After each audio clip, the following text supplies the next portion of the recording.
Good morning বন্ধুরা, Momita kitchen ব্লগে তোমাদের জানাই অনেক অনেক স্বাগত। বন্ধুরা, আশা করি তোমরা সবাই অনেক ভালো আছো। তো আমিও খুব ভালো আছি। তো বড়দের প্রণাম, ছোটদের অনেক অনেক ভালোবাসা জানিয়ে আজকের ভিডিওটা শুরু করছি। তো চলো বন্ধুরা, সকালে ঘুম থেকে উঠে ব্রেকফাস্ট দিয়ে ভিডিওটা শুরু করলাম। তো আজকের ব্রেকফাস্টে নিলাম দুধ আর কর্নফ্লাওয়ার মানে বর্নভিটার, আর সাথে নিয়েছি রুটি। এটা আগের দিনের বাসি রুটি। তো আমি সেখানে দুধ খেতে খেতে আবার দুধটা যে জাল দিয়েছিলাম এটা আবার পড়েও গেছে। তো এটা নিয়ে মার সাথে বক করছিলাম যে আমি এটা ফেলিনি, আমি তো এখানে খাচ্ছিলাম, মেয়েকে থরি না দেখেছি যে এটা উল্টে পড়ে গেছে। তো যাক, এটা তো আমি এখন গপ গপ করে খেয়ে নিচ্ছি। আগে খাওয়া তারপর বাঙালির সব কাজ, বাঙালি আগে খেতে হবে। তো তারপর দেখো ঘরটা গুছিয়ে নিচ্ছি, কারণ আজকে অনেক দিন পর রৌদ্র উঠেছে। এতদিন তো আমরা ঘরের পুরো দরজা জানলাই খুলতে পারিনি। তো তারপর এখন আমি মানে আজকে উঠে দেখি যে মোটামুটি রৌদ্র উঠেছে। এতদিন তো ভালো করে চান দানও করতে পারিনি, মানে কি অবস্থা। তারপর রৌদ্র উঠেনি, আমাদের ড্রেস ফ্রেস কিছুই শুকাচ্ছে না, কি মানে খুব বাজে ওয়েদার ছিল এতদিন। তো যাক, তারপর এখন রোদ্দুর উঠলো, তো আমি মশারি টশারি গুছিয়ে বিছানাটাকে কোনো মতে গুছিয়ে নিচ্ছি, কারণ আজকে তাড়াতাড়ি কাজ বাজ করে আজকে মাথাটা মানে চুল ভেজাতে হবে, যেহেতু শীতের দিনের বড় চুল। আমি এতদিন ধরে চুল ভিজে নিই, 2024 সনে চুল ভিজিয়েছি, 2025 এসে গেলো চুল ভিজাতে পারিনি। তো মানে প্ল্যান ছিল 1 তারিখ বন্ধুদের সাথে ঘুরতে যাব, ঘুরে এসে ঘুরতে গেলে তো এমনি মাথার মধ্যে বালি টালি জমে, তো ঘুরে এসে তারপর মাথাটা পরিষ্কার করব। কিন্তু ঘুরে যেদিন হ্যাপি নিউ ইয়ারের দিন ছিল, এদিন থেকে যে মানে একটা বাজে ওয়েদার শুরু হয়েছে। কালকে 4 তারিখ, 4 তারিখে ওয়েদার মোটামুটি ঠিক হয়েছে। তো ভীষণই বাজে ওয়েদার। তো তারপর আমি মাথা খুব ভালো করে পরিষ্কার টরিষ্কার করে পুজো টুজো দিয়ে তারপর মাথার জট ছাড়াতে চলে আসলাম। মানে চুলগুলি কদিন পরে চুল পুরো মানে আমার বোন থেকে চুলগুলি কাটতে হবে, তাহলে এত বড় চুল আমি পুরো সামালতে পারছি না, মানে আমার থেকে আমার চুলগুলি বেশি বড় হয়ে যাচ্ছে। তো অনেকগুলি সিরাম লাগছে, কন্ডিশনার, কারণ আমি আবার 3-4 দিনের জন্য আবার চুল ভিজাতে পারবো না, কারণ আমার শীতের দিনে চুল ভিজালে আমার ভীষণই ঠান্ডা লাগে আর প্রচণ্ড সর্দি কাশি হয়ে যায়, আর ভাল লাগে না।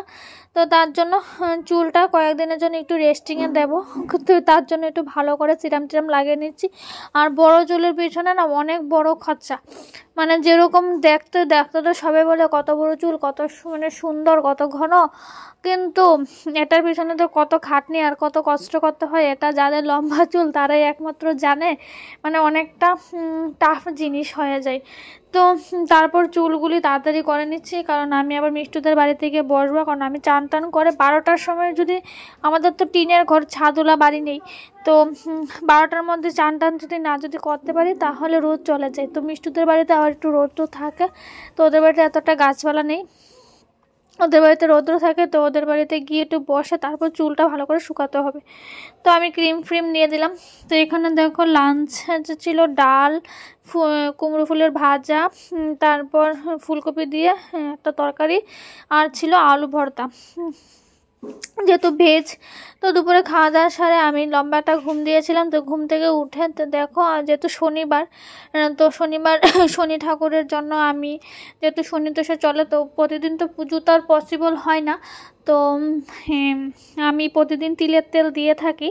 তো দেখো প্রদীপটাকে ফার্স্ট টাইম একটু পরিষ্কার করে নিলাম, পরিষ্কার করে তারপর দিয়ে দিলাম। তো আমাকে আমার অ্যাস্ট্রোলজি বলেছিল, তো যেহেতু আমার একটু শনির মানে একটু সাটান একটু প্রবলেম চলছে, তো সাটান খারাপ থাকলে চলে না, তো তার জন্য বলছে, যেহেতু আমি বজরংবলীর পুজোও করি, তো তাতে আমার এমন কোনো সমস্যা নেই।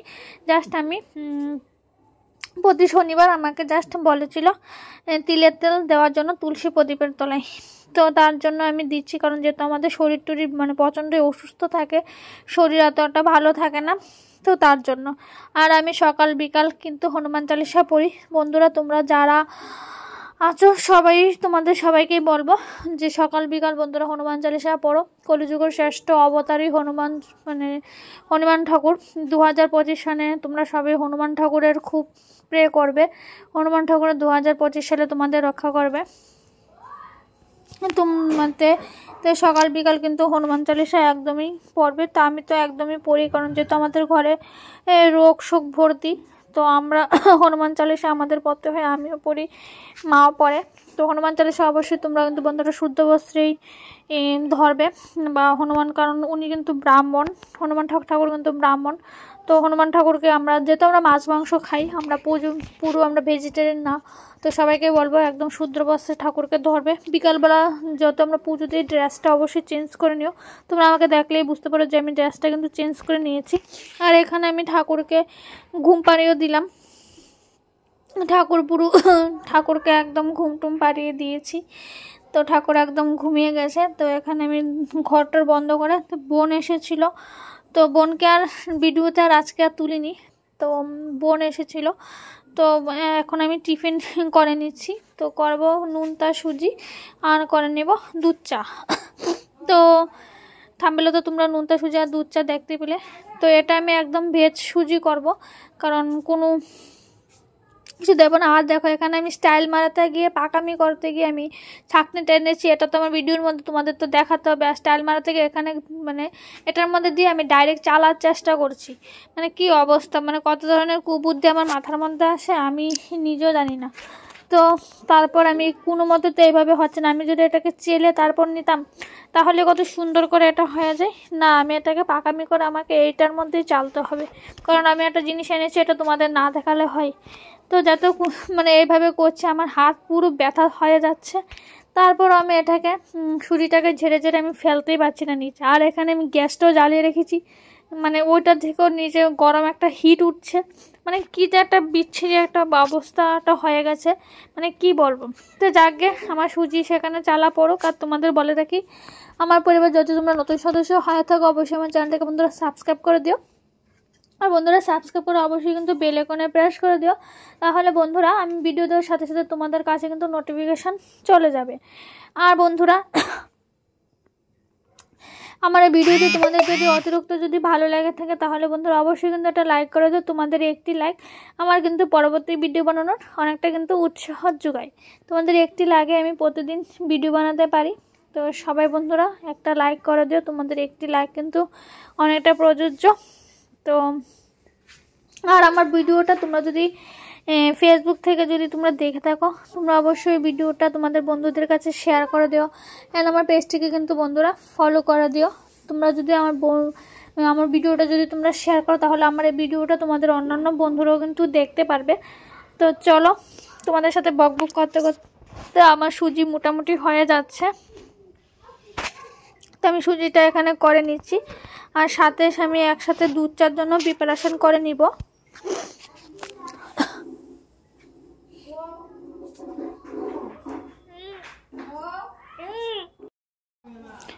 তো তোমাদের সাথে বকবক করতে করতে আমি সেখানে সুজিটা হয়ে গেল। তো বোন আসলে, বোনকে তো তোমাদের দেখালাম না, সেটা আগে বললাম। তো অ্যাকচুয়ালি রাতে একটু ভাত কম ছিল, তো তার জন্য আমি পিঠা করে নিচ্ছি, কারণ মাকে ভাতটা দিয়ে দিলাম, পিঠাটা দেইনি। রাতে মানে আমাদের একটা সংসারের মধ্যে দুইজনে যদি অ্যাডজাস্টমেন্ট করা যদি চলি, কারণ যে কোনো সংসারের মধ্যে আমাদের দুজনকে যদি সবাই যদি আমরা অ্যাডজাস্টমেন্ট করে, সবসময় একতরফা অ্যাডজাস্টমেন্ট করলে হয় না। সবসময় যদি আমরা দুজন যদি অ্যাডজাস্টমেন্ট করো, মানে সবাই যদি আমরা অ্যাডজাস্টমেন্ট মিলেমিশে যদি থাকে, তাহলেই একটা সংসার সুখের এবং ভরপুর হয়। তো তার জন্য আমরা তো বেশি আর বকবক না করে আমি পিঠার দিকে চলে গেলাম, আর মাকে ভাতটা দিয়ে দিলাম। মাকে আমি ভাতটাও বেড়ে দিলাম, কারণ যেহেতু মার হাতে প্রবলেম, সবাই কম্প্রোমাইজ করতে হবে, সবাই মিলেমিশে থাকতে হবে। তো তার জন্য দিয়ে দিলাম। তার আমার পিঠা এখন রেডি হচ্ছে। তো ভাত বাড়তে বাড়তে আমার পিঠা রেডি হয়ে যাবে। আর রাতে ভাত খাওয়া আর চিতই পিঠা একই কথা, কারণ রাতে অ্যাকচুয়ালি চাল জাতীয় জিনিসটাই খেতে নেই, কিন্তু যেহেতু শীতকাল বাঙালি আমরা লুপ সামলাতে পারি না, তো রাতে আমি এইভাবেই করে থাকি। আর দেখো আমার পিঠাটা কত সুন্দরভাবে উঠে গেল। অল্পই করেছি, দুটো করেছি, যাতে মানে বেশি যাতে না যাতে হয়, তার জন্য আমি একদম অল্প করে করলাম। তো চলো, পরবর্তী পিঠাটাও আমি রেডি করে নিলাম। কারা কারা চিতই পিঠা খেতে ভালোবাসো অবশ্যই জানাবে। আর যারা এই চিতই পিঠার রেসিপি এখনও আমার চ্যানেলে দেখোনি, আমি কিন্তু খুব ভালো বানাই। দেখো মানে আমার চিতই পিঠাটা কত লোভনীয় হয়েছে, কত নরম। তো যারা রেসিপি দেখুন অবশ্যই আমার চ্যানেলে দেখে নিও। তো আজকের মতো ভিডিওটা আমি এখানে শেষ করে দিলাম। তো ফিরে আসবো নতুন একটা দিন নতুন একটা ভিডিও নিয়ে বন্ধুগণ। সবাই ভালো থেকো, সুস্থ থেকো। আবারও তোমাদের সামনে দেখা হবে নতুন একটা ভিডিওর মাধ্যমে। চলো টাটা।